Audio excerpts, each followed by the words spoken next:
Hey guys, and welcome to Haunted but True Storytime, where the stories are true, but the characters are family, and friends. Now, if you're new to my page, please hit that subscribe button that's in the corner of this video, and don't forget to hit that bell so you can be notified when I go live or drop a video. Also, if you're a part of the replay gang, don't forget to close the door like some of your family members are forgetting to do because it's Friday and they're feeling lazy and don't want to close my door. Don't be like them. Lead by example so that the ones in live can understand what closing the door means, okay? Yes, and if you are a part of the replay gang and you would like to be included in story time, you can send your tips through super thanks below this video and you will be included. Thank you so much in advance. Alrighty, so now to speak to all the hardhead kids that didn't read the very first line on the board when they came in the classroom. Go ahead and say hey to y'all. Hey Lakeisha, hey Kay, hey Strawberry, hey Roll Mile My Shoes, hey Talali, hey Jasmine, hey Cherry Blossom, hey B, hey Louisiana Cajun Girl, hello Suki, hey Sherelle a survivor, y'all. Suki and Sherelle are survivors, y'all. You better get like Suki, you better get like Sherelle, you better get like Aileen and survive. It's survival of the fittest. I'm telling you, bacon backs all around. It's enough bacon to go around for everybody. Hey Idlewild, yes, it is. Girl, where you been? Where you been? We had shirts and milk cartons and flyers put up. It looked like you just dropped on the face of the earth. You couldn't even tell nobody, hey, I'm gonna be leaving for like 45 to 70 days, but I'm gonna still be breathing. Like, oh, so rude, so rude. Glad to see you still breathing though. Hey Carolyn, girl, if you don't close that window that you jumped through, I'm gonna throw your ass right on back out of it. Thank you.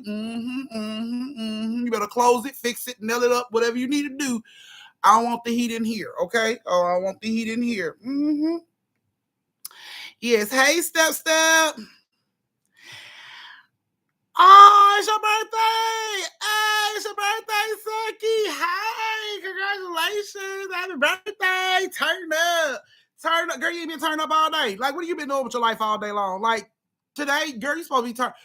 Real shit. You weren't even supposed to be here right now. You're not even supposed to be here right now. You supposed to be turned up somewhere. Like, what is going on? Come on now. Y'all, all my family members, y'all got the emojis. Y'all send them happy birthday emojis out. Y'all have the emojis to do it. Send them happy birthday emojis out for y'all cousin Suki. She got her bottles. Okay, sounds like you already on the right track. I'm digging it. That's what I'm talking about. Yes. All right, guys, we're going to get ready to start story time in 5 minutes. So this is the time where you're going to get everything you need. I mean, everything you need. Put your coochie critters in the room so it won't bother you while you listening to story time. Y'all getting 3 stories tonight. So you might want to put the coochie critters up, you know what I'm saying? Give them a squeeze juice and some SpongeBob. Put them in the room. They'll be all right. I promise you they'll be all right. Yeah, but everybody else go get your cakes, your snacks, your pies, your hot wings. You planning on eating that fish you picked up on the way home, that piece you bought for the children. Go on and get your slices, heat it up, bring it on over to where your device is that you are watching your auntie on, and get ready. I hope y'all stopped by the ATM. I hope y'all stopped by the Amazon wish list and got your auntie her gift. When you get your auntie a gift from the Amazon wish list, go up under one of your cousins' post that says they're a survivor and let me know you're a survivor so I can post and let everybody know you're a survivor. That way you won't die and everybody know you won't die. Okay? Hey Reese, what to say? Yeah, it's how you love. I'll see you here on time. Okay. Class is filling up fast. Y'all find somewhere to sit. I see y'all still ain't closing the door. Okay, Steph, what's going on? What am I guessing what on? Hey, Chastain. Glad to see you made it. Thought you was going to be somewhere doing something illegal, but I mean, I'm glad to see you here. All the rest of my family, if y'all don't close the door, and if you're new to my page, you don't know what I mean when I say close the door, that means thumbs up the live. So can I get y'all to please thumbs up the live? Hey, China, you are on time. Yes. Yes, you sure can, Carolyn. You sure can, love. Yes, you can get my gift early. You sure can, girl. Y'all know how y'all feel. Hey, Bridget, I'm glad to see you made it. Because we know how you be, honey. We know how you can get. Glad to see you made it today. I quietly closed the door with the church finger. Okay. I understand. We got you, Jakia. We got you, girl. Thank you. Thank you for closing the door. You could have made all the noise you wanted to make come in here, but thank you for closing the door.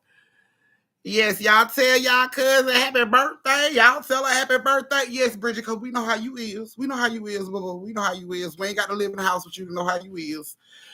Glad to see you found your way home. I guess you followed the light that we left on for you. Glad to see you made it back. We know you was out doing some things.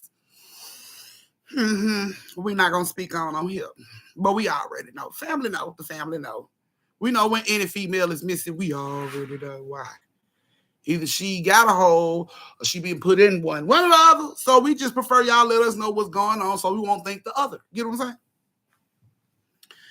Yes, y'all tell y'all happy birthday. 2 more minutes, guys. 2 more minutes. We're about to get ready to start story time in 2 more minutes. I'm telling you, going on over to that Amazon wish list. Get your auntie something off that wish list. Go ahead and say I'm a survivor in the chat when you do so we can go ahead and congratulate you on living. Because some of your cousins ain't going to make it. Some of them not going to make it. I hate to say it. Some of them is not going to make it, okay? So, yes. Hope you stop by the ATM to get your auntie tips. That would be amazing. It is Friday. I would love to take this weekend out with some tips. Give me something to drink. Because tomorrow I'm going to be in the hot sun for a while. I'm being in the sun for a while, but the bright side of that is I'm going to have unlimited ices.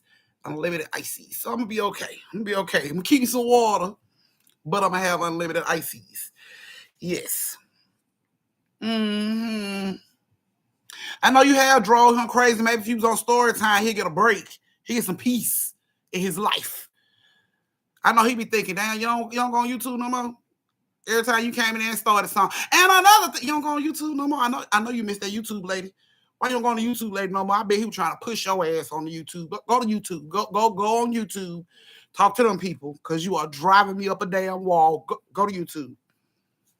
I understand, bro. I understand. I understand. Hey, Kim. Glad to see you made it, girl. Kim been missing in action too, y'all. She just pops in and out like Bewitched. She be missing the action too.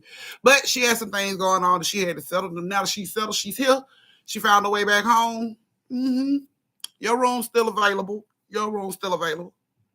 Well, he be watching with me. I bet he be like, oh my God, why we ain't watching her so you can get a woosah break, girl. driving that man up the damn wall. I know you were. I know you were. Because you ain't been getting on our damn nerves. So I know you been getting on his nerves. Sad. Sad. Poor thing. I'm sorry for you, brother. I'm sorry. I'm so sorry. Next time she started that bullshit, just tell her, girl, go watch you some YouTube and she'll stop. She'll stop. Tell her I'm gonna tell you auntie, and then she'll stop. Hey Talali. I see you out here chilling. All righty, guys. It's about story time.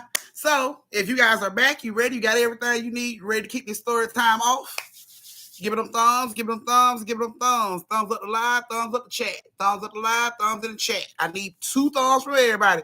Marcus, I was show. Boo-boo, I was I was watching the clock on your ass. Because if you didn't show up, boo-boo, you're going to get all types of emails. Do you hear me? All types of emails. I was counting down. You see the watch? I was counting down the seconds on your ass because that door is about to close. Okay, I need you on door duty. He got in right before you got on door duty. So yeah, I was. Y'all are sliding through on breezes around this bitch. Marcus, yeah. Because there ain't too many men in here, so I keep the clock on y'all ass. You was sliding on thin ice, bruh, real quick with socks on. You was sliding, I'm telling you.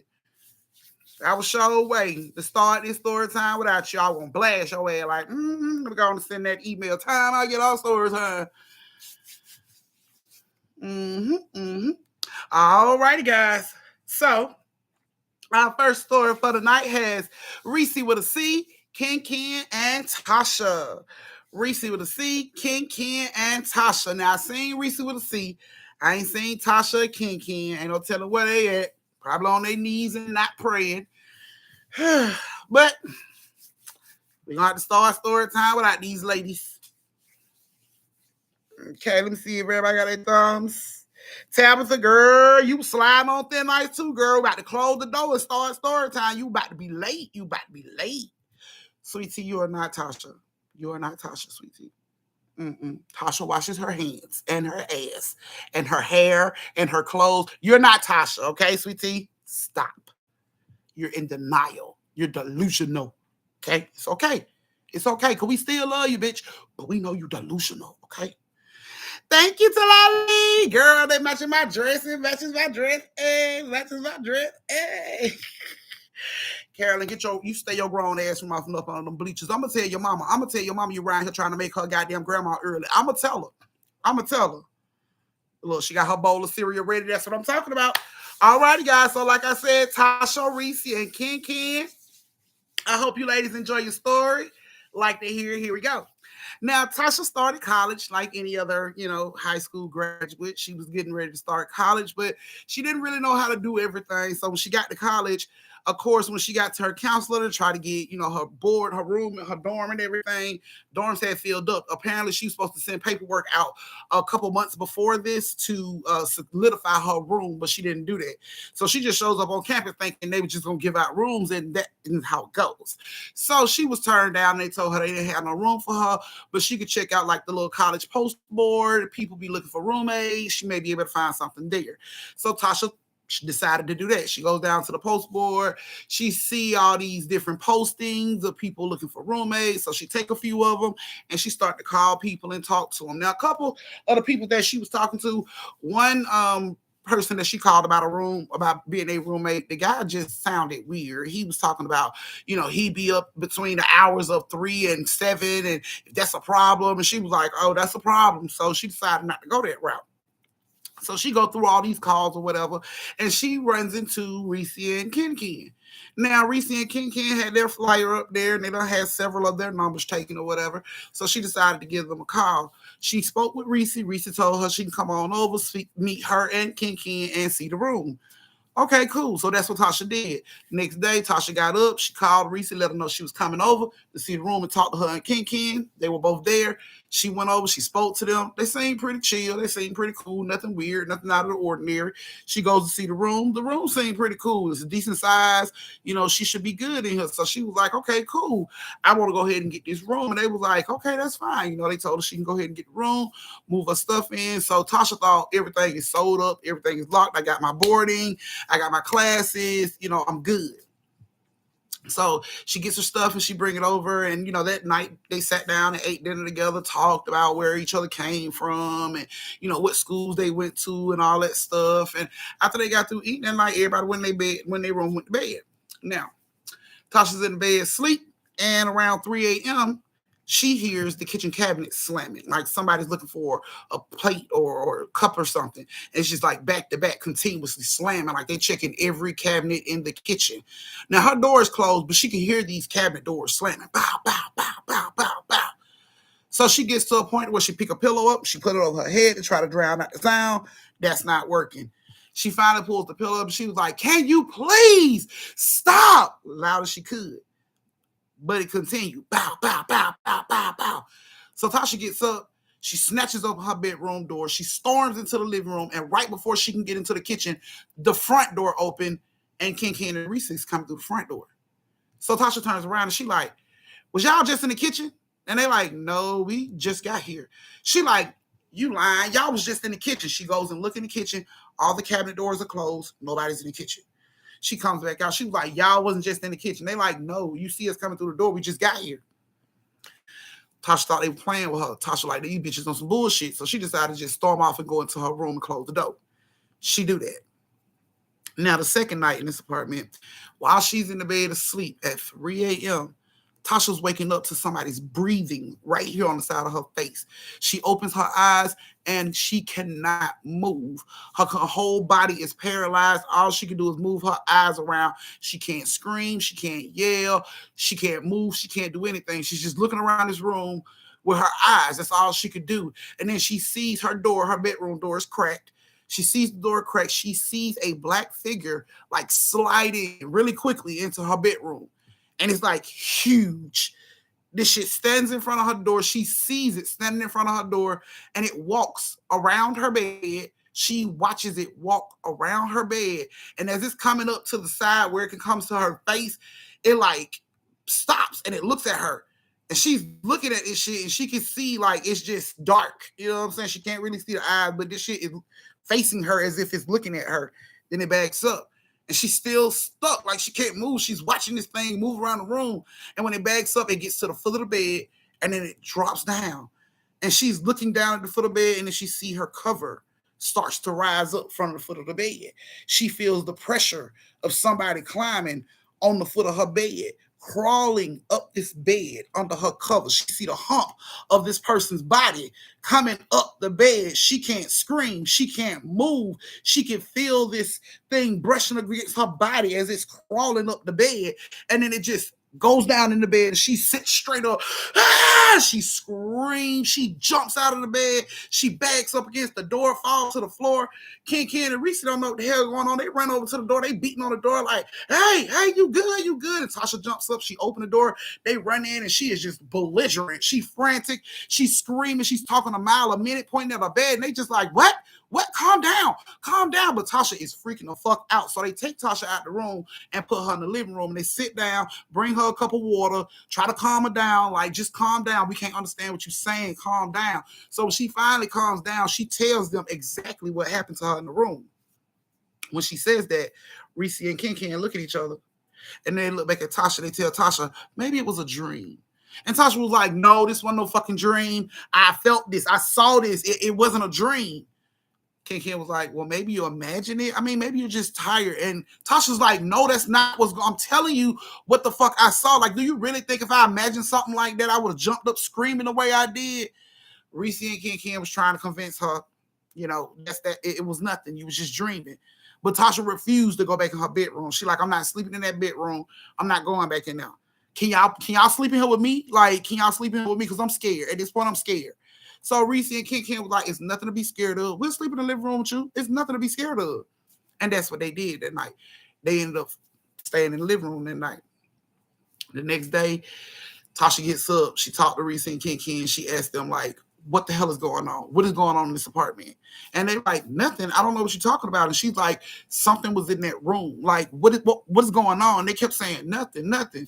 All right, cool. So the day go on. And the night comes about. When night comes about, Tasha refused to go sleep in her room. She's like, I'm not doing it. I'm not going there to sleep in the room. I'm not trying to sleep in that room. No. So she tell them, can y'all please sleep in here with me? Like, please sleep in here with me. And they was like, it's nothing to be scared of, Tasha. Fine. We'll sleep in here with you. It's nothing to be scared of. So they do. They get their stuff and they bring it into the living room to sleep in the living room with Tasha. All of them on the couch watching TV, and they eventually doze off and go to sleep. Ken is waking up by breathing on her. Somebody's breathing heavily in her ear. This shit is so loud, it wakes her up. And she like jumps up to look to see, like, why the fuck are you over here? And when she looks up, it's like nobody there. She turns around and look. Tasha and Reese still asleep on the couch. She like, the fuck? She hears it again. It scares her so bad. She jumps up. She don't wake up nobody. She jumps up. She hauls ass to her bedroom, go in there and close the door and jump in the bed. A few moments after that happened, Reese is waking up to somebody saying, Reese, come here. I got to show you something. And she sleep, but she can hear it in her sleep. She hears somebody's calling her, Reese, and it sounds like Ken. So she, kind of open her eyes and she still hear it. Reese. And she like, what, Ken? Reese. So Reese sit up and she noticed Ken ain't on the couch right there. It sounds like the sound was coming right there, like it was so close to her. She just knew it was Ken. So she sits up and she see Ken ain't laying there, and she hear it again. Reese. Now it sounds like it's coming from down the hallway where Ken room is. So she like, oh my God, can you just come back up here? And it's like, Reese, come here.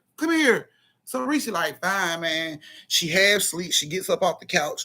She stumbles around the couch. She goes down the hallway. She gets to Ken room, and Ken door is closed. Weird. The bitch just told me to come here. Why is the fucking door closed? So she opens up the door. When she opened the door, Ken laying in the bed asleep. She turned the light on. Ken, what you want? Ken like, what are you talking about? She like, you were just calling me. What do you want? Ken like, I was not just calling you. Yes, you were. I just heard you calling me. Like, no, I wasn't. Can you turn my light back off? Fine, man. So she turns the light back off. And Reese goes on back down the hallway, rubbing her eyes. And when she gets in the hallway and in the living room, she see the tallest fucking figure in the living room holding Tasha. Tasha's body looks limp, but she's shaking violently. Like her body is shaking so bad. She got her head turned to the side, like looking in the direction of Reese. And she is shaking bad. And this figure is holding her.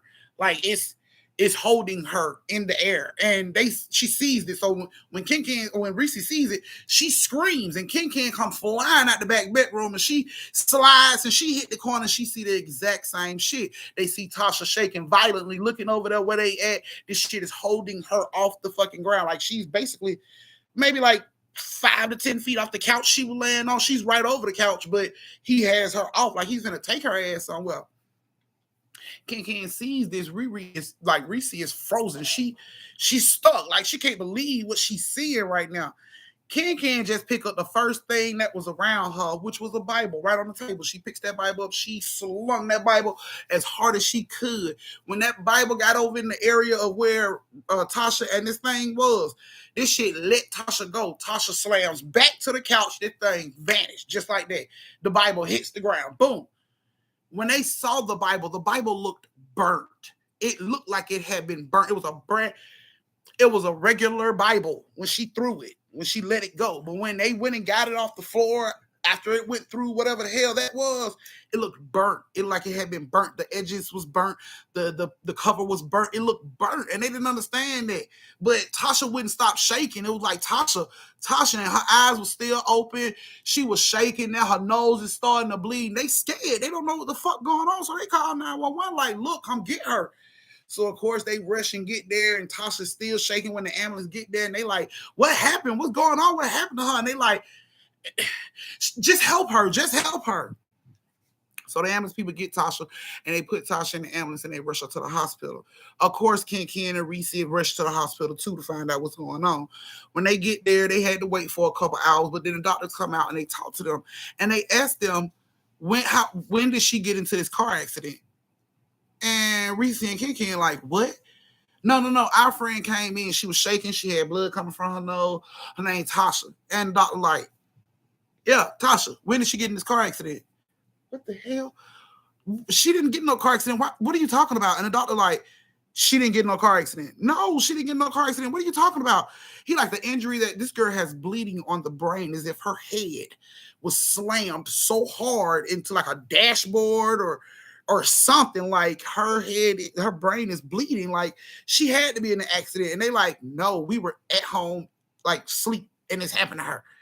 And the doctors couldn't make sense of that shit. They were like, the way her brain looked on scans, you would have thought she was in a car accident. Like her head slammed the dashboard doing like 75 miles per hour, and she had no seatbelt on. He thought she had been in a car accident.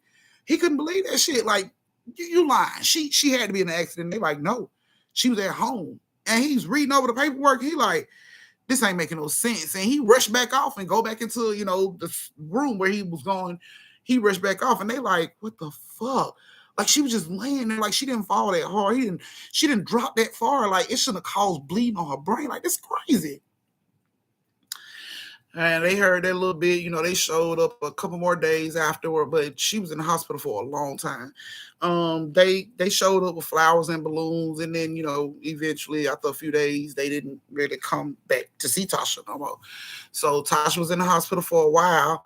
They reached out to her family, let her family know she was in the hospital and everything. And Tasha didn't want to speak about what happened because she didn't want nobody thinking, she was bananas. So she didn't want to speak about what happened to the doctors because when she, woke up and could talk, they was asking like, what happened? And she was just like, I was at home sleeping and it happened. And the doctors was like, impossible. And she was like, yeah. She didn't want to tell them what she saw or what happened. She didn't want nobody looking at her head like she's bananas or like something bad happened with her brain because it was bleeding and she might need. So she ain't say nothing about it. But when they discharged her, she went back to the apartment to collect her stuff. And Ken and Reese said they had moved her stuff out because they didn't know she was coming back or not. You know what I'm saying? And told her where they put her stuff. So she was pissed off about it and she went and got her stuff. She was just like, they knew something was up. She told her mama, like, they knew something was up and they didn't say nothing.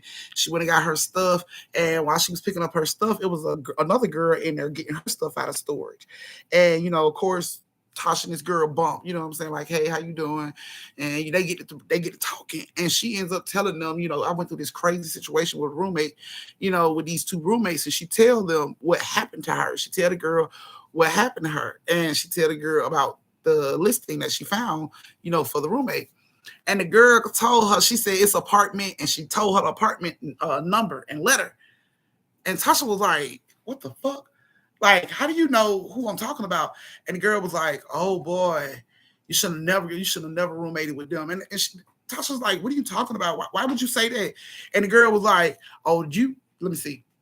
She like, when you moved in? And Tasha told her when she moved in. And she was like, how long was you there? And Tasha told her how long she was there. And the girl was like, yeah, you like the fifth roommate them girls have had since they put that listing up in like a month. She was like, everybody's talking about it on campus, telling everybody that, you shouldn't roommate with them girls because them girls, they be conjuring up shit in their house. And, one girl that lived with them said they used to play with Ouija boards and shit like that. And, people know, like, don't go, you know what I'm saying? Like, people don't even hang around them. Like, people at the college, they ain't got no friends really. They really talk to them because everybody like, them bitches are weird. And, she was like, you like the fifth roommate, they don't have like a month.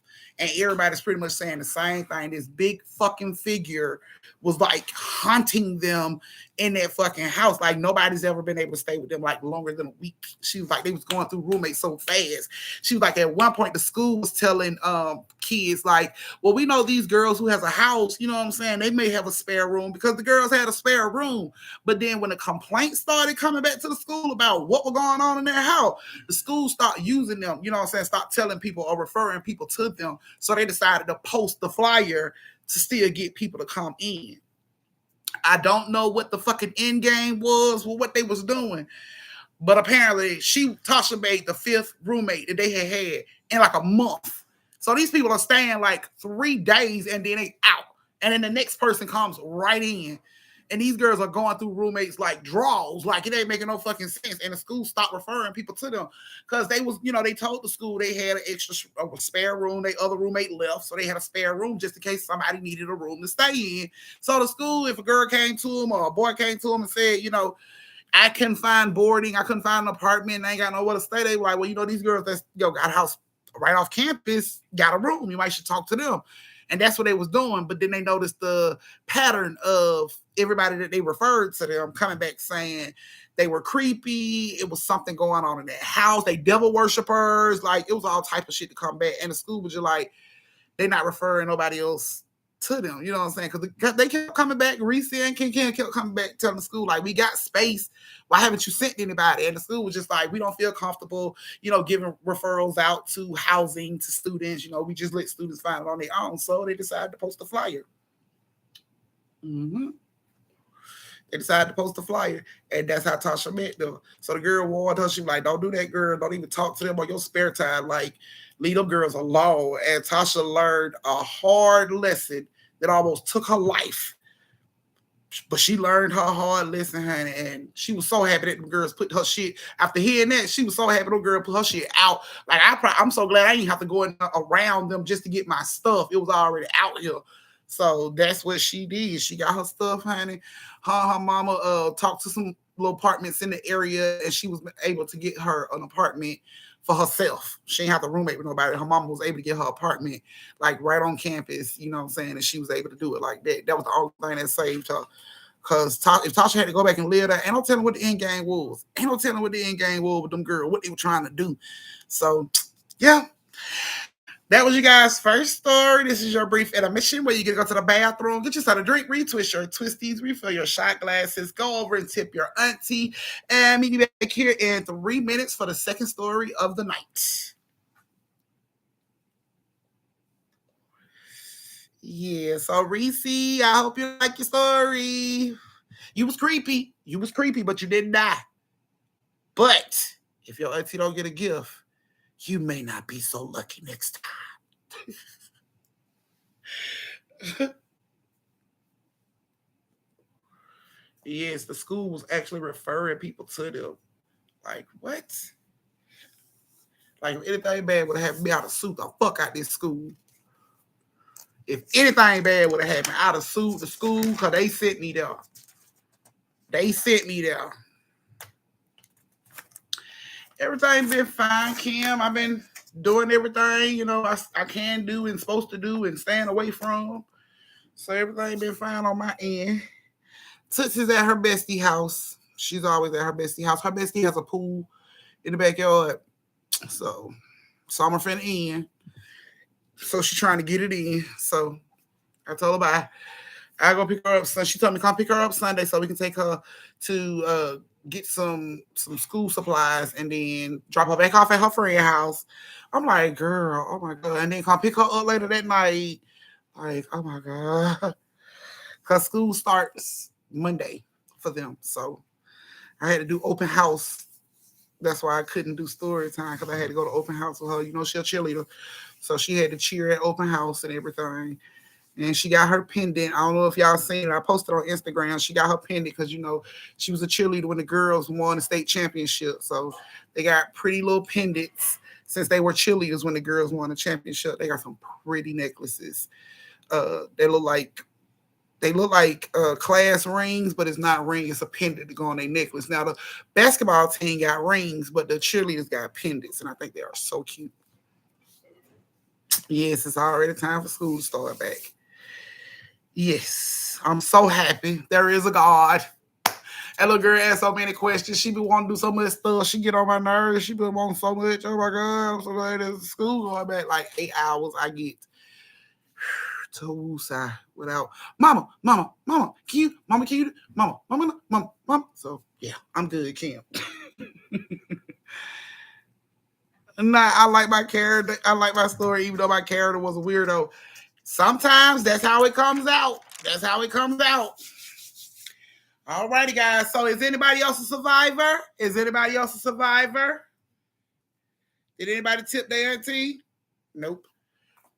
Anybody else a survivor? Girl, I know that's right. They go back on the 7th. Shit. Supposed to be nice. Thank you, Reese. Hey, it's for my birthday. So Reese is a survivor. Thank you, Reese. Go ahead and post you a survivor, girl, because you a survivor, bitch. You are like Destiny Child, girl. You are a survivor. She said she didn't like being the weirdo, so she gonna go ahead and solidify her life right now. Thank you. Thank you, reality, for the tip. Thank you, thank you, thank you. All right, guys. The second creepy story. Are you ready? Give me the thumbs. Let's do this. Give me the thumbs. Let's do this. Hey Tay, you were late. You were late. You were late, girl. I need a late slip from you, boo boo. I'm calling your parent. I'm gonna tell her you was under the bleacher making your ass clap for the ninth graders. That's exactly what I'm gonna tell her. Yes, yes, yes. Give it a thumbs. Give it a thumbs. Give it those thumbs. Doom, doom, doom, doom. This second story has Ryan, Chastain, and Coco. Ryan, Chastain, and Coco. Hey, Nurse Graham, you late? Yes, you're late, but you're in story time tonight. So there you go. You're late. I need a doctor's excuse. I need all that. I need all that on why you late. I need all that. Look, she likes studying. Okay. I'm not ready for the kids to go back to school. Girl, bye. You and all them other imaginary people. I was taking care of the twins, Auntie. Everybody got excuses. They like assholes. Everybody got one. All righty, guys. Come on, thumbs up the live, thumbs up the live. Y'all ain't closing the door. Close the door. Close the door before I start calling people out by their real government names for not closing my door. It's hot. Goodness. Close the door. Jeepers. All right, guys. Sex story of the night has Ryan, Chastain, and Coco. Chastain, I hope you like your story because you're the only one I seen that was in here. I ain't see Coco or Ryan. Probably getting a hole knocked in them somewhere.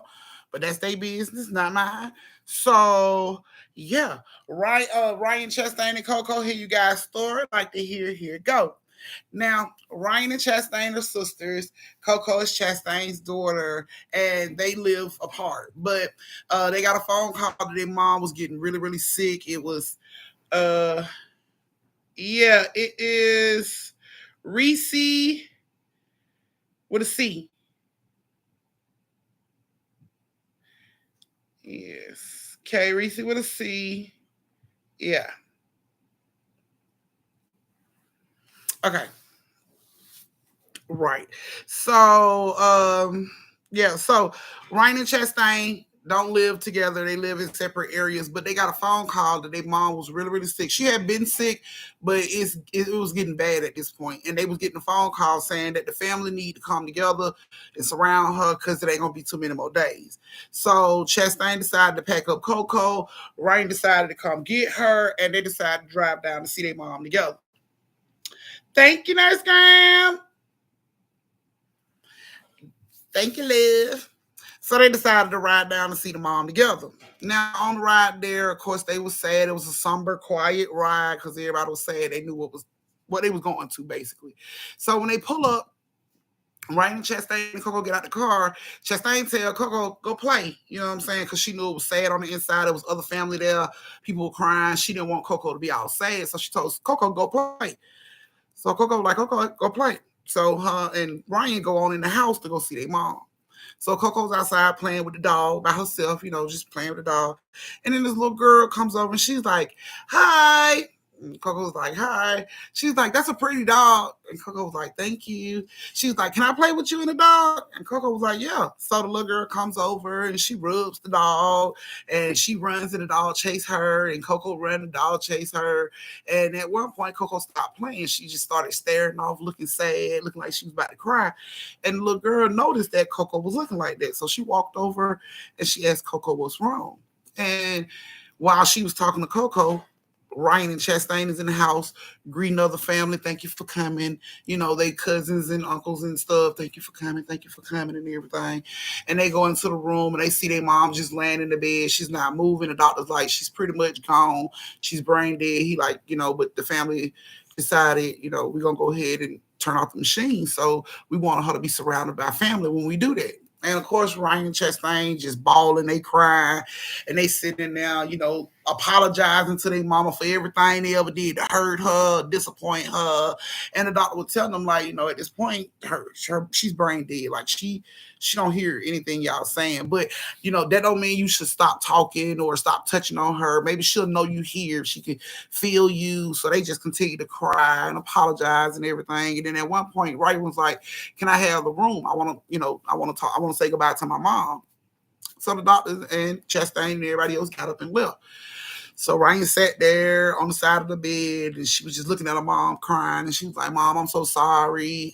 I had a surprise for you, but I lost it." She was like, "I'm so, so sorry." She was like, "I think it was from all the stress, but you were supposed to be a grandmama." She was like, "But I think due to all the stress, I lost the baby. I'm sorry. I'm sorry. Like, I really wanted to do this for you, but I'm so sorry." She just cried and, apologized. And she kissed her mama on the forehead. And then she got up and she walked out. And then Chastain comes in. And Chastain comes in to sit down and she looks at her mom and she cries. And she just reminisces on all the times she did shit bad, laughing about how she did stuff and got in trouble for it. And she told her mom, she was like, "Well, I do want to say I'm sorry, though. I'm sorry because I let you think that Ryan stole that $20 that time when I was the one that stole that $20. And I'm so sorry, mama." She was just apologizing, but she was reminiscing on all the funny stuff. You know what I'm saying? So she has her little time to reminisce and do all that. She apologized. She was like, "I know you didn't know, but I let Ryan take the fall for it. And I'm so sorry. It was me who stole the $20, you know what I'm saying?" And she was apologizing and everything. And then she eventually got done talking and she got up and she knocked on the glass and let the doctor know he can come on back in. So when he come back in, the rest of the family come back in. Chastain goes to the door and she calls Coco. She's like, "Coco, come in the house." So Coco, come into the house and she's getting the family in there. And Coco comes in and she's holding the little girl's hand. And Chastain was about to say something to her, like, "This ain't the place for this little girl, let her go," you know what I'm saying? But Ryan stopped her. Ryan was like, "No, let it go," you know what I'm saying? She look like she's helping Coco, deal with this. So don't bother her. And Chastain was like, "Okay, cool." She left it alone, you know what I'm saying? So Chastain goes on the right side of the bed where the head part of the bed at. She grabs her mom's right hand and she holds it tight. And Ryan goes on the left side of the bed and she grabs her mom's hand and she holds it tight. And then she tells Coco, "Come on, Coco, come stand down here." And Coco was like, "No." She was like, "Come on, Coco, come stand down here. Let her go and come on." And Coco was like, "No."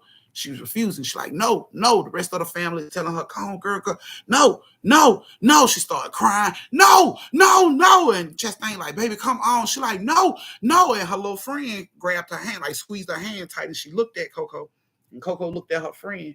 And then Coco calmed down. And she looked at Chastain. She said, "Can my friend come too?" And Chastain was like, "Baby," and Ryan looked at Chastain. She like, "Leave it alone." And Chastain was like, "That's fine. You can bring your friend too." So the rest of the family moved out the way so Coco and her little friend could come on into the room. And they told Coco and her friend to stand at the foot of the bed. And they did. She told Coco and her friend, "Put your hands on your grandma's feet." So Coco put her hands on her grandma's feet. And the little girl did too. The doctor says, "What we're going to do is, I've talked to the family. What they want to do is they want to pray first. And then we're going to, turn the machine off. And then we're going to continue to pray so we can guide her soul." That's what the family want to do. Is everybody in agreement? Everybody around the room said, "Yeah." Chastain, Ryan, everybody was like, "Yeah." So they was like, "Okay, let's do it." So, Chastain started off the prayer. Everybody bowed their head, closed their eyes. Chastain started off the prayer. She said the prayer, and then she told the doctor, "We ready?" Everybody kept their head down, eyes closed, still praying, still crying. They still holding on to her. And then the doctor turns the machine off. He's like, click, and the machine turns off. And when the machine turns off, Chastain, Ryan, Coco, and the little girl all felt the grandma. Like the grandma squeezed Ryan and Chastain's hands hard as shit. Her feet pushed back off Coco's hands. All of them felt it. They felt it. Like Coco was looking at her grandma's feet. She felt it.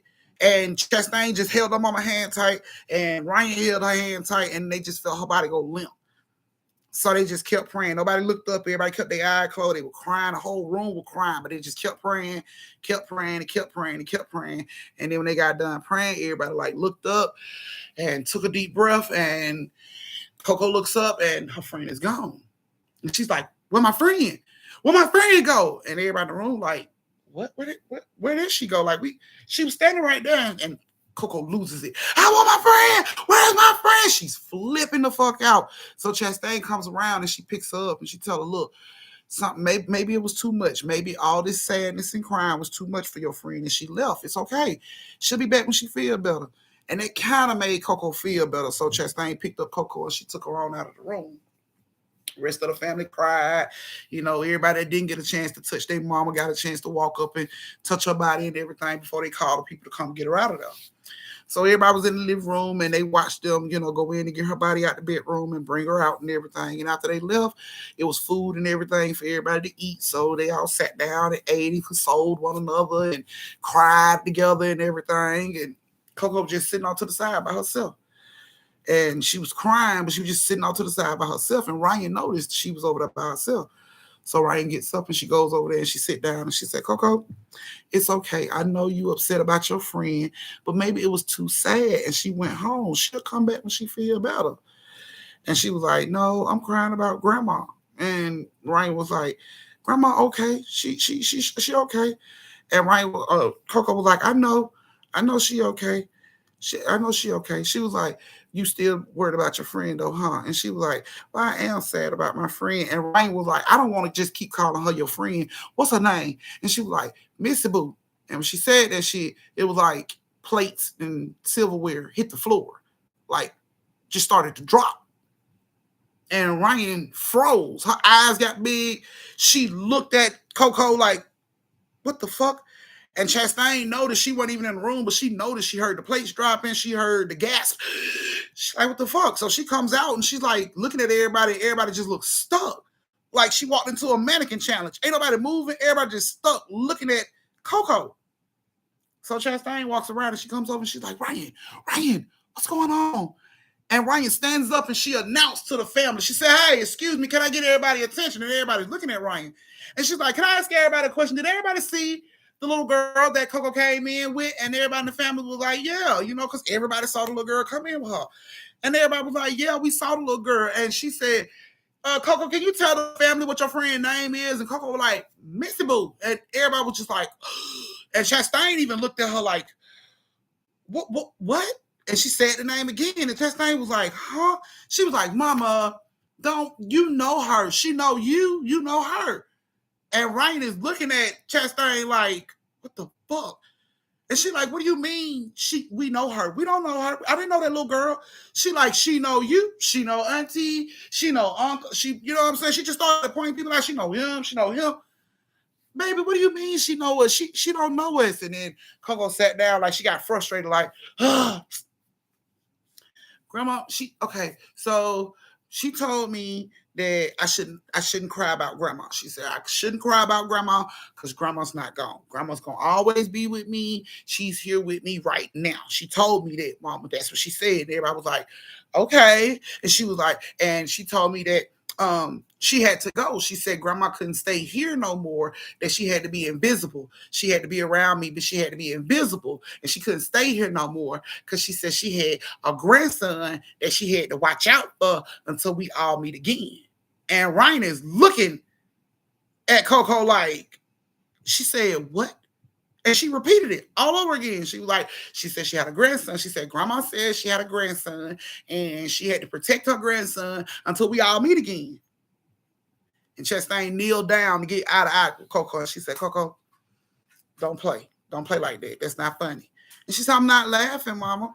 I'm not laughing. She told me to be a good girl and always have fun. And she gonna always be with me. And when I get big and, have my own friends and stuff, she said, I should never steal from you. I should never steal money from you.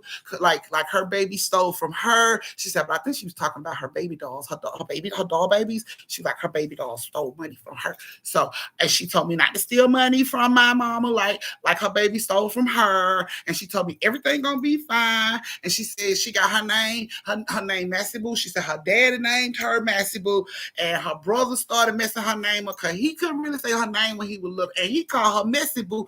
And she was just saying all this shit. And everybody in the fucking living room was like, what? They were shocked. They couldn't believe it. Tears was rolling down people's faces. Like, it's impossible that this fucking 6-year-old little girl know all this information. Like, that's impossible. And everybody was just looking at her. And she was like, yeah, like that. And she said she was gonna come in here with me and be here with me. Ouch, bam, that hurt. She said she was gonna be in here with me and she was gonna make sure everything was all better. And Ryan was like, grandson? She like, yeah. Yeah, she said she had a grandson that she had to watch until we all meet again. And it was like everybody in the family was just stuck. Nobody could talk. Everybody was like lost for words. How the fuck do this 6-year-old little girl know about a granddaddy naming her grandmama a nickname that she never met this man? She never met her granddaddy before, but she knew this information and they was stuck. And it was like, what the? And Chastain bent down and she told her, she said, that was my mama nickname. She said, my granddaddy named my mama Missy Boo. And my uncle would mess it up, would mess her name up. And everybody was just stuck. They couldn't believe it. Like, everybody was like, but we saw the little girl. Like, even the doctor was like, we saw the little girl.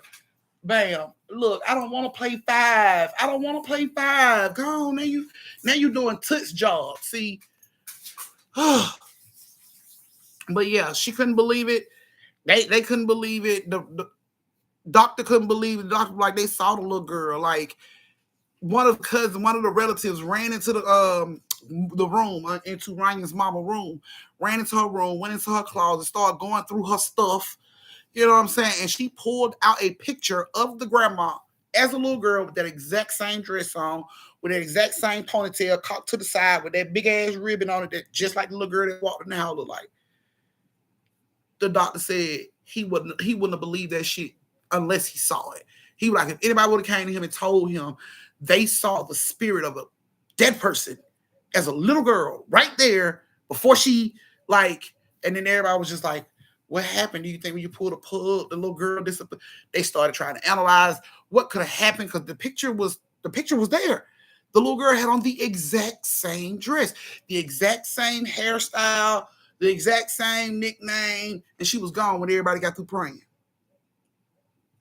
Everybody saw it. The whole family saw it, and nobody can make sense of it. They never heard the door open with the little girl going out the door. Nothing. But everybody in the family saw this little girl.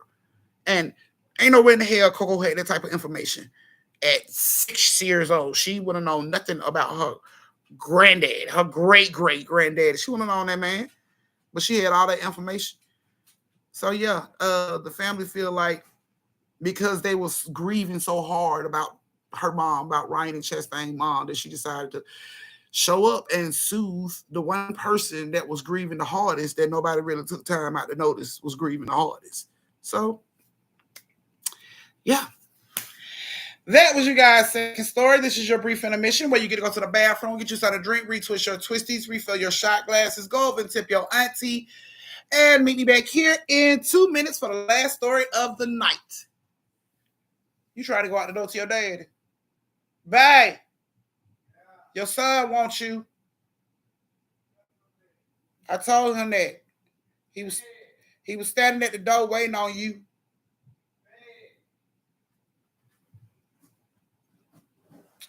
You may be sick. You're always so spoiled, man. You get on my nerve. Let me move this stuff out of the way. Come on. Don't knock over nothing, okay? Come on. Lay. Good boy. Alrighty, y'all. 1 more minute for the last story of the night. 1 more minute. No, I mean, got your little bandana on like you finna go rob a bank or something. Got your little bandana on like you finna go rob a train or something. I know you've been wanting to eat it the whole time, too. I told that lady at Pit Smart not to put it on you. Yep, that's it, Kay. Stop trying to type. You can't type. Bam.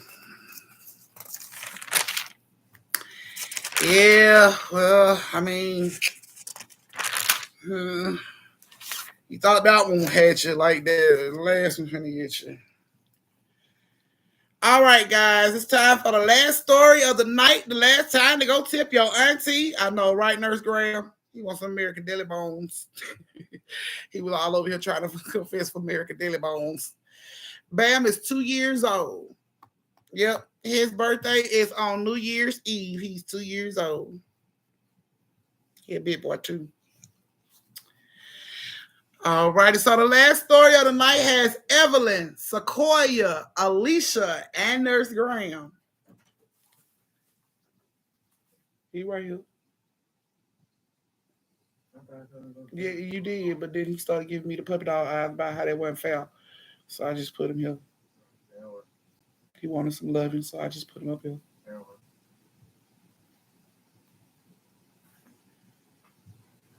Well, stop trying to type. You keep trying to type, Bam. Stop. All righty, y'all. Let's see, me, you gonna fight. Stop trying to touch the computer.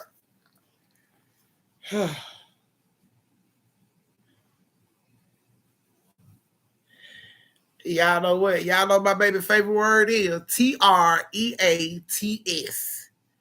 If I was to say that word right now, his head will pop up so fast and he will jump off this bed so quick. He know that word. He know that word. Gotta be careful saying that word around him. It'll go down. He'll tap everything on my damn bed, trying to get down to his bed like a good boy, lay on his bed like I'm being a good boy. Give it to me. Ain't that right, honey? Ain't that right, honey? Ain't that right, honey? Mama, honey. All right, guys, give it a thumbs. Come on, give it a thumbs. Just typing. That's Bam typing, y'all. That ain't me.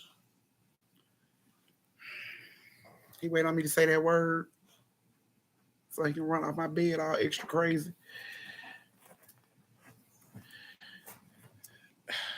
I'm not rubbing your belly. All righty, guys. So, like I said, the last story of the night has Evelyn, Sequoia, Alicia, and Nurse Graham. Now, y'all just listen up. Oh, goodness, you so spoiled, Bam. Y'all just listen up because it's gonna be kind of out there. Okay. So Sequoia and Alicia are sisters. Evelyn is Sequoia's girlfriend, and Nurse Graham is Alicia's girlfriend. Y'all got that? Did I lose anybody? So Evelyn and Sequoia's together, Alicia and Nurse Graham's together, but Sequoia and Alicia is sisters. Did I lose y'all? Or y'all there? Give me thumbs if y'all understand where I'm at.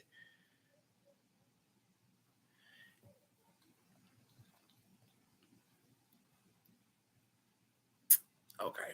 All right. Okay. All right. Y'all got it. Okay. Okay. I know what you're trying to say. I know what you understand, man. Why did watch? Put your head down. Put your head down. I ain't got nothing to eat. Put your head down. You keep trying to smell my breath. I ain't nothing.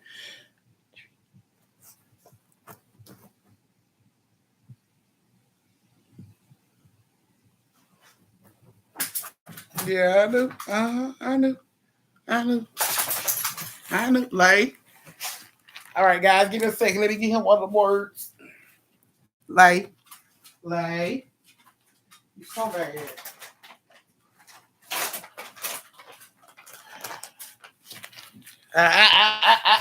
Don't you jump on this bed.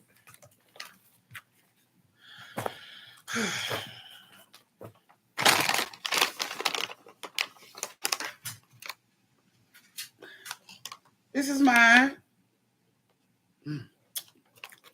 You always want my bacon. Oh my goodness.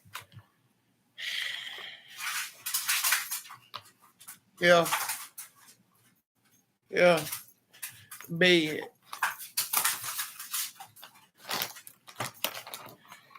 All right. I done paid him to sit down. So here we go. So everybody's on the same page. She's somebody my top or bottom. Look, we ain't gonna get into all that, okay? We're not gonna get into all that. Just know that Evelyn Sequoia is dating. Alicia Nurse Graham is dating, but Sequoia and Alicia is sisters, okay? So they decided, because they're dating and everything, they decided to take a couple's trip to Jamaica. So they go to Jamaica. They land, they get their luggage, they go to the villa that they got for themselves, and they put their stuff down. Now, when they put their stuff down, they decided, we came here to have fun, so we going out tonight. So that's what they decided to do. So everybody put on their nice gear, their nice clothes and everything, and they hit the streets of Jamaica. Now they found a nice little club to go to that seemed like it was bumping. So they like, let's go into this club. Now they get into the club and they having a good time for like the good first hour. They having a good time. But after that, these two dudes kept trying to hit on Evelyn and Alicia. Now, this ain't going over too well with Nurse Graham and Sequoia. So an argument breaks out in the middle of the club and they end up pushing and shoving these dudes, you know what I'm saying, about Alicia and Evelyn. So bouncers get involved, security get involved. They come and get in the middle and they put both parties out. Everybody get out. Okay, cool. So Alicia and Evelyn them was walking out the club and they walking to try to catch them like a little taxi or whatever. And four bitches jump from behind the bushes and body slam and DDT these motherfuckers. I'm talking about fighting for their lives out there, beating the sleeves and lace front lashes off of everybody's ass. It's hair going everywhere and shoes going everywhere, and they are out there throwing hands. Do you hear me? It was bad. I'm talking about really, really fucking bad. Hair's being pulled, real hair. Lace fronts are removed, real hair is being pulled. All types of shit is going on. People are bleeding, cut, all kind of crazy shit. Now, Evelyn managed to stop like this taxi, and they all dive into the taxi to get the fuck away from the fight. So that's what they do. When they get in the taxi, they tell the taxi driver take them back to their villa. They get to their villa. Lace fronts are missing, lashes are missing, fingernails are broken, heels are broken, knees are scraped up. It's just all types of bruises. Everybody like they pretty much got their ass whooped. So they come in the house, everybody all sore and out of shape because the bitch ain't fought in 14 years. So they all out of shape, body all sore and shit. Like, fuck adrenaline. Fuck adrenaline. You know how your adrenaline rush when you fight somebody, your adrenaline rush is so bad that you don't really feel that ass whooping until the next day when that adrenaline stops. It wasn't like that for them. See, when the ass whooping started, adrenaline checked the fuck out. Do you hear me? They felt that pain immediately. It wasn't no time wasted. Immediately, they felt that fucking pain. So they all get in the house. They all sore and shit. Evelyn and Sequoia, they all looking all bad and shit. She like, come on, baby, let's just go in our room. So everybody decided to go in their room. They go in their room like, we're gonna start tomorrow. Gonna be different. We ain't doing this shit tomorrow. Cool. Okay. So that morning, because I got to make sure I got this shit right, how this went. That morning, Evelyn woke up with absolutely no voice. Do you hear me? Not a squeak, not a eek, nothing. Not when you scream and you lose your voice and you hear that. No, nothing. Evelyn opened her mouth and it's like somebody put her ass on mute. She couldn't say a fucking word. Her voice was gone, like completely, like gone. No squeaks, no sounds, nothing. She like, what the fuck? Voice just gone. She rolls over to try to tell Sequoia she can't fucking talk, and Sequoia is sweating buckets. Like, this bitch done damn near melted in the middle of the night. She is sweating buckets. Her eyes are sucking into her fucking head. She looked dark around the eyes. Evelyn like, what the fuck? Evelyn gets up and she's like trying to get Sequoia up, and Sequoia throwing up, like all kind of crazy shit. And Evelyn can't make sense of this shit. She can't even scream for help. So she decides to run to the other side of the villa to try to get Alicia and Nurse Graham to tell them what the fuck is going on.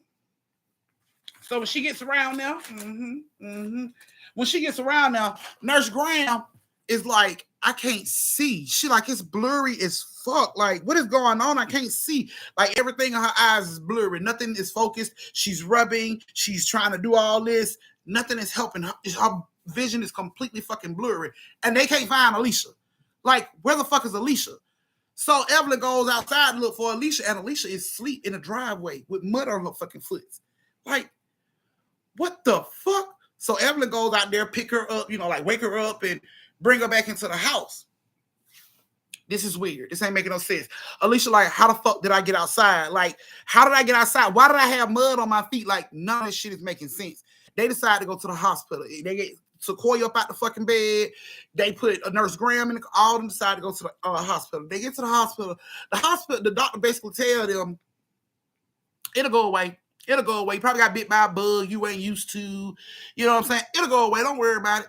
Take this eye wash. Wash your eyes out 3 times a day. It should start clearing up by tomorrow. So Evelyn, warm tea, lozenge, all that shit'll bring your voice back. They told her that fucking Sequoia caught the flu maybe from a bug or some shit. So the doctor was just like, pretty much wrapping all that shit up, the basic shit. Just get some rest, fluids, wash your eyes out. You know what I'm saying? Y'all will be good tomorrow. Okay, cool.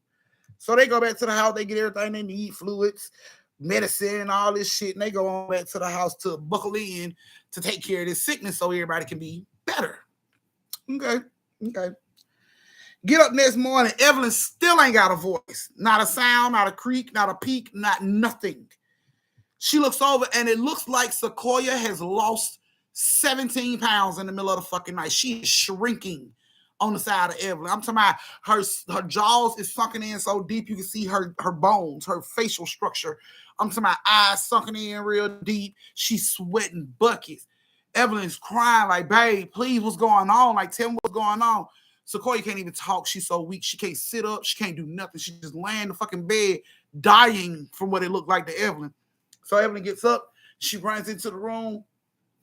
Before she can get to Nurse Graham in the room, she hears screaming. I can't see. She runs into the room. It's Nurse Graham. She doing this. I can't see. She got her eyes caught, but she can't see a damn thing. She like, I can't see it. Evelyn goes over, you know what I'm saying, like grab her hand, because Evelyn can't talk. She just grabs her hand, and Nurse Graham is doing her like this, and she's like, I can't see. Alicia, is that you? I can't see. But Evelyn can't tell her, it's her, you know what I'm saying, because she can't fucking speak. So she just gets Nurse Graham and she guides her into the living room and put her on the couch and just like hit her legs, like stay here. You know what I'm saying? And she runs back down to check on Sequoia. Sequoia's still looking bad. She goes back into the room where she got Nurse Graham from, and Alicia ain't in the fucking bed. She like, where the fuck is Alicia? She runs back into the living room, and Alicia comes walking through the house like a zombie. She ain't making no eye contact with nobody. She's walked straight into the fucking house. She didn't look at Evelyn. She didn't look at like Nurse Graham. She just walked straight in the house on some zombie shit. She bent the corner and she walked towards the back to the bathroom.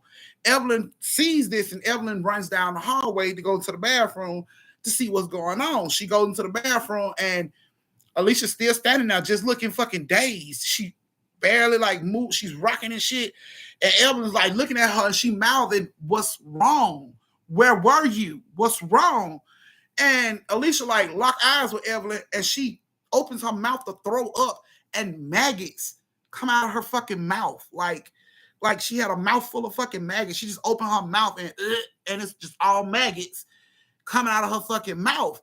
And Evelyn sees this shit, and Evelyn like, oh my God. And when she say, oh my God, Alicia grabs her arm tight as shit. And she gives Evelyn this look, and Evelyn gets scared. So Evelyn shakes her fucking arm loose and runs out the bathroom and closes the door behind her.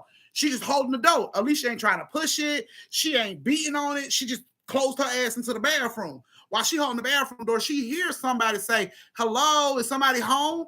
So she let go of the door, and she runs back up the hallway. And when she gets into the living room, it's an older woman bringing Alicia into the house. Evelyn damn near faints. What the fuck? She looks, and it's Alicia in the same outfit that she just saw this girl in. She looked at the back towards the bathroom door, and the bathroom door is still closed. She looks at the lady and Alicia, and the lady comes in, and she's walking Alicia in slow, and Alicia looked dazed, like she looked when she came in the fucking house. When Evelyn just saw her, she looked dazed. She was just moving all crazy, and the lady sat her down. And Evelyn goes over there, and she grabs Alicia's face, and she's like, open Alicia's mouth, and Alicia just moving. She just like she's just moving what Evelyn want her to do.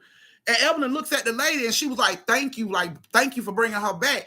And the lady was like, here. And she gave Evelyn something. And Evelyn looked at it, and it was like a fucking liquid. And she like pointing at it like, no. And she tried to give it back. And the lady was like, you want your voice back, right? And Evelyn looked at her like, what?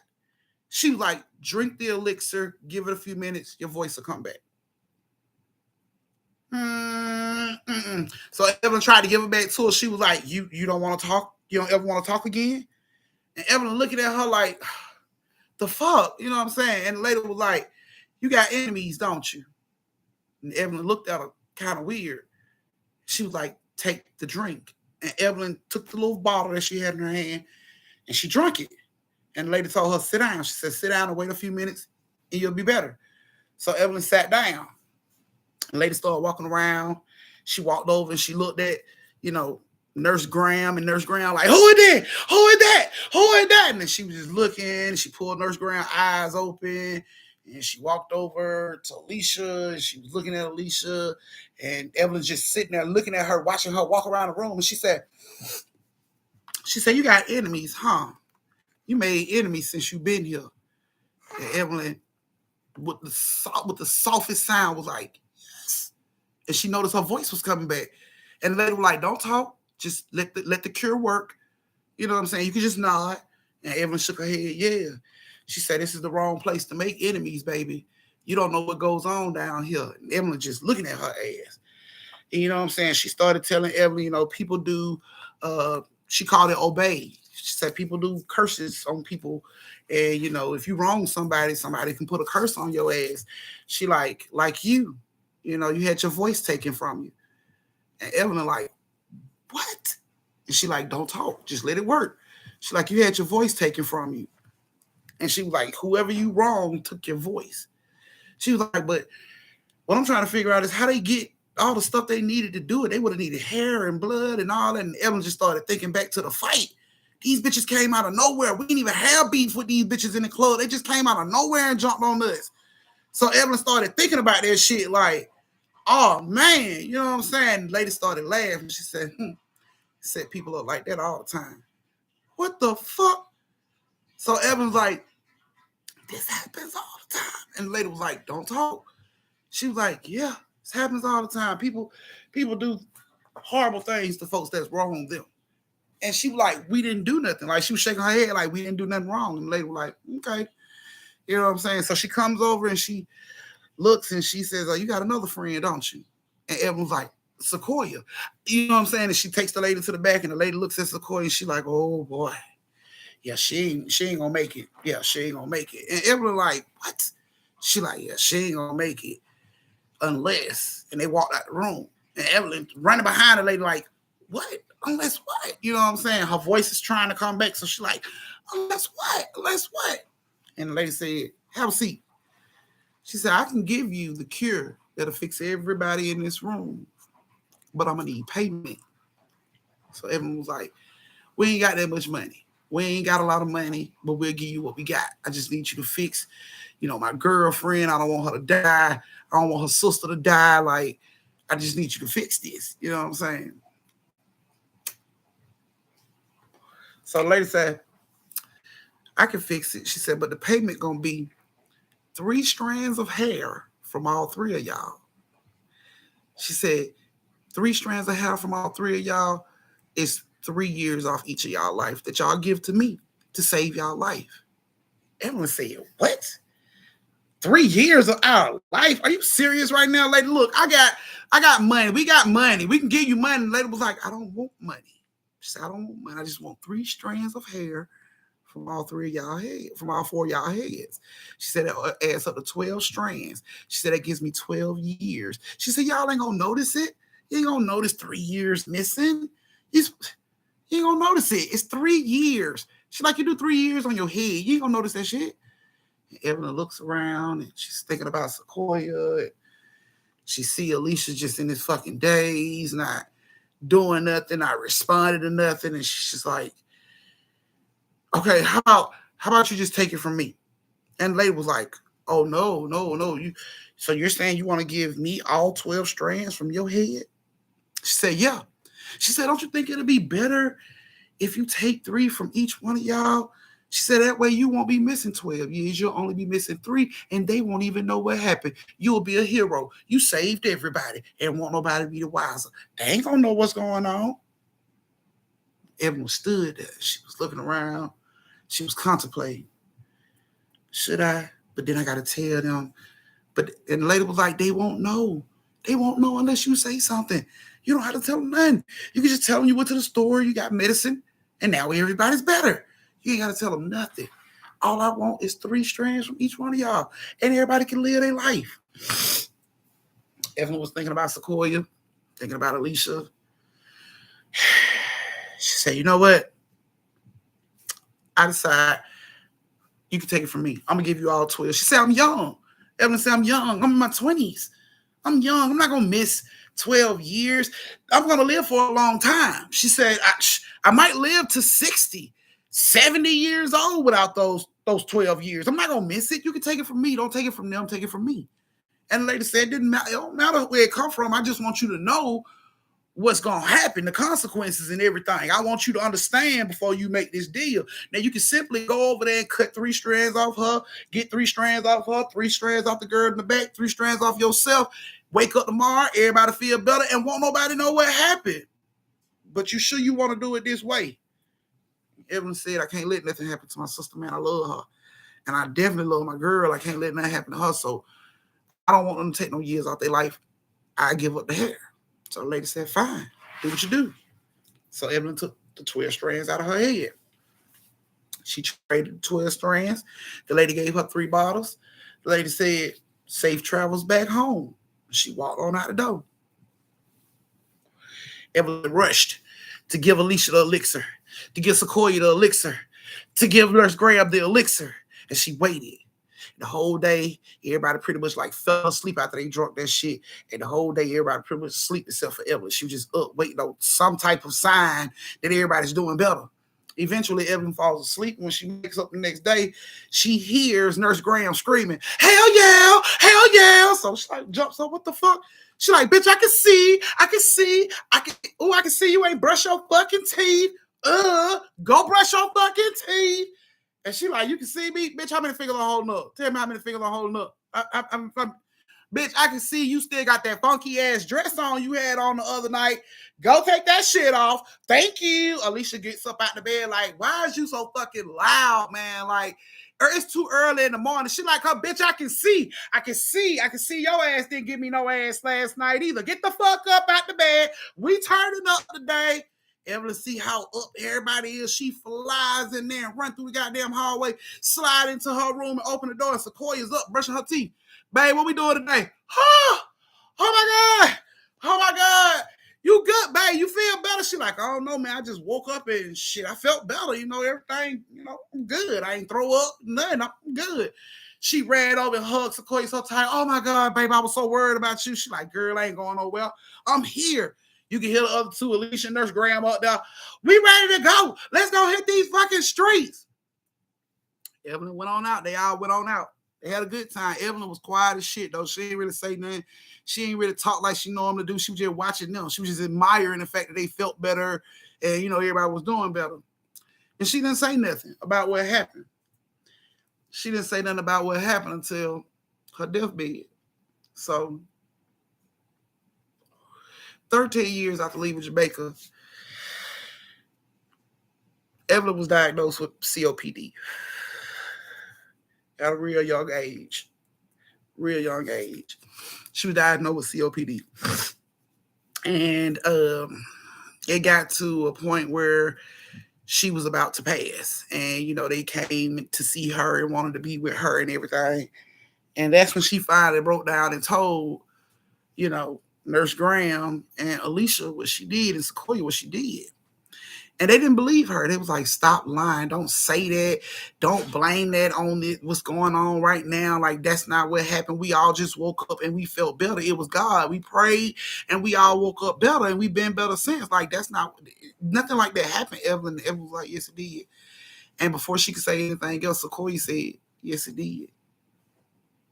What? So Alicia and Nurse Graham looked back like, what? What you talking about? And Sequoia was like, it happened. She said, I heard everything. She said, I was in the room and I heard everything that was said. She said, but I was too weak to scream out to stop her. I was too weak to get up and stop her from doing this. I wanted to tell her to just take it from everybody, but I was too weak to move. She said, I heard the conversation word for word, and I heard Evelyn make the choice to give up her life, to give up all those years instead of everybody else, having to give up 3 years. And Nurse Graham and Alicia was floored. They could not believe that shit. Alicia was like, why didn't you just, because Sequoia told him the deal. She told him everything. Nurse Graham, Sequoia told Nurse Graham she knew about it. She heard everything. She didn't say nothing to Nurse Graham about her. She didn't say nothing to Evelyn about knowing everything until Evelyn first got diagnosed with COPD at a young age.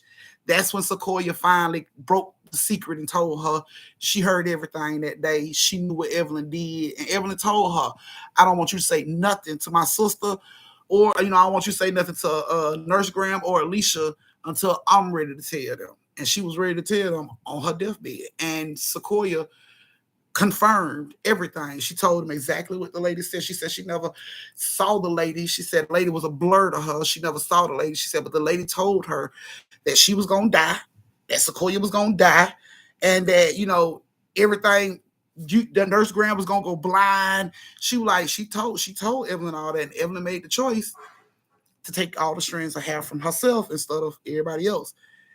And it was like, they were just blown away. He couldn't believe that shit. They was crying, and Evelyn was apologizing. She was like, I'm so sorry, but I didn't want nothing to happen to nobody. And I thought I would live longer than this, but I didn't know this was going to happen. So Evelyn ended up telling them a couple days before she died what she did. And to be honest with you, I wish she would have kept it to herself, because it really fucked Alicia up. It really fucked Alicia up. After Evelyn passed, Alicia and Nurse Graham broke up. They weren't together no more. Alicia got on drugs really, really bad, like real heavy shit. Not like I'm smoking weed to get rid of this. She got on heavy, heavy shit, like shit that made her drop weight in like months. She got on some real heavy shit because she couldn't deal with what Evelyn had done. She felt like she was the reason Evelyn died. She blamed herself. And she still blames herself for that shit. But her life has went downhill, and she can't let it go. Nurse Graham, she still holds some feeling about it. She blames herself too. They all feel like she should have just took it from them. You know what I'm saying? Like, you should have just took the hair from everybody. You know what I'm saying? But Evelyn didn't want to do that. She didn't want to lose nobody, so she took it. She took all 12 strands. And according to what Evelyn found out after they left Jamaica, she started doing research on why that lady would really need their hair. And she found out that there's some type of like youth potion that they make or some shit where she takes, you know what I'm saying, these items and she mixes them with some other shit and it gives her youth, I guess. So she got 12 years off Evelyn when she could have just got the 12 years off everybody and nobody would have known shit, but Evelyn didn't want to do that. Because if anything would have happened, say Evelyn would have took them strands from everybody and they got home and then Nurse Graham was killed in a car accident, Evelyn was going to blame herself because she was like, that girl would have had 3 more years had I not. So she took the bullet herself and she ended up passing real early from COPD. It fucked the family up too because they was just like, she's too young. She's never smoked. How could she catch something like this? Don't know, but so yeah, she sacrificed herself for everybody else. Probably COPD probably would have been like 15, 20 years down the line, but she gave up 12. So it came a little faster than expected, I guess. But there you guys go. I'm so sorry. It had to be sad. I'm sorry, but y'all know I gotta get off them stories. I can't keep them in here. Then y'all gonna be crying a whole week straight because I'm telling sad ass stories the whole week. So I gotta mix them in. I'm sorry if you're crying right now. I didn't mean to make you cry. I just wanted to tell you the story. I'm sorry. But that was the last story of the night, you guys. And this is the weekend. It's fucking Friday. Fuck it. Wipe your face. Don't cry. Wipe your face. Fuck it. Wipe your face. Get your son a drink. Turn on something funny. Watch. I'm gonna need y'all to go on Netflix. I'm gonna need y'all to watch They Clone Tyrone. I'm gonna need y'all to watch it. You will not be disappointed. Y'all. The movie, I'm gonna tell you, the movie was so good. No, I didn't get any more cash outs. Okay, nobody love your auntie like that. No, it ain't no new ones. But yeah, the movie is so good to me. The movie is so good that I didn't even ask who the fuck Tyrone was. The whole movie. The movie's called They Clone Tyrone. Nobody asked who the fuck Tyrone was. And if you don't watch this movie, I know I ain't the only one. I ain't the only one that didn't give a fuck about who the fuck Tyrone was. I ain't the only one. I'm not the only one that didn't give a fuck about who Tyrone was. The whole movie. The whole movie. You didn't find out who the fuck Tyrone was until the last 15 seconds of the fucking movie. And then you were just like, damn. They were talking about somebody named Tyrone. Y'all, the movie is good. You will not be disappointed. I'm telling you, it's 2 hours long, and the whole fucking 2 hours is worth it. Do you hear me? The soundtrack to this motherfucking movie is bananas. Y'all, if you ain't got shit to do tonight, watch They Clone Tyrone. You will not be disappointed. That is my new shit. That is the top of my fucking list at this point. That is my new shit. You will not be disappointed. There's so many signs in this fucking movie. It will blow your mind. So, now that we're done with story time, go over and watch They Clone Tyrone. You might end up watching that shit 1,000 times after you see it the first time, because I give him all the stars. I give him all the stars. It's on Netflix.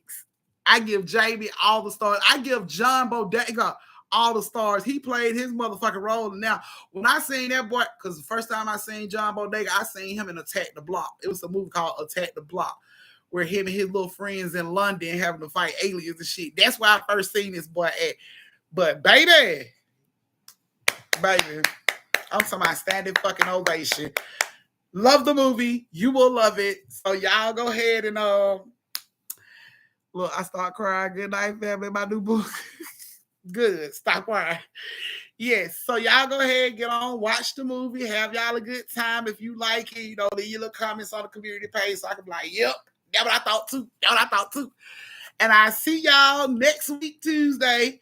Don't have a lot of cash out, so it might be like one story Tuesday because I ain't got a lot of people who tip. So see y'all on Tuesday. Y'all enjoy y'all weekend. Get the rest if you need it. I love y'all. Y'all know my motto. Stay safe, social distance, and don't slap the sleeves off a bitch unless she earns it. I love you guys, and I'll see you on Tuesday. Good night. Can you say cash out again? Okay. It was, hold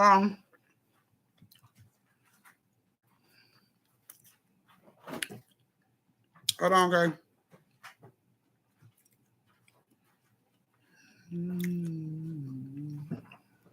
Turn my Wi-Fi on. Okay. You know he wants some.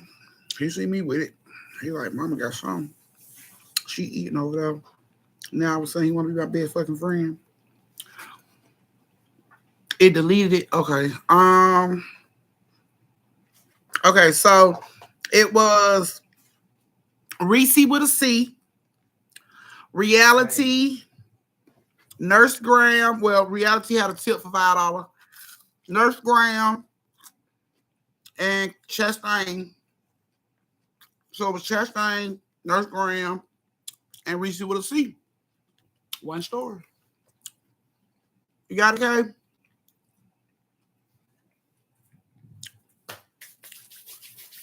All righty. Well, I'm going to go ahead and watch They Clone Tyrone, and I'll see you guys on Tuesday. Love you. Good night.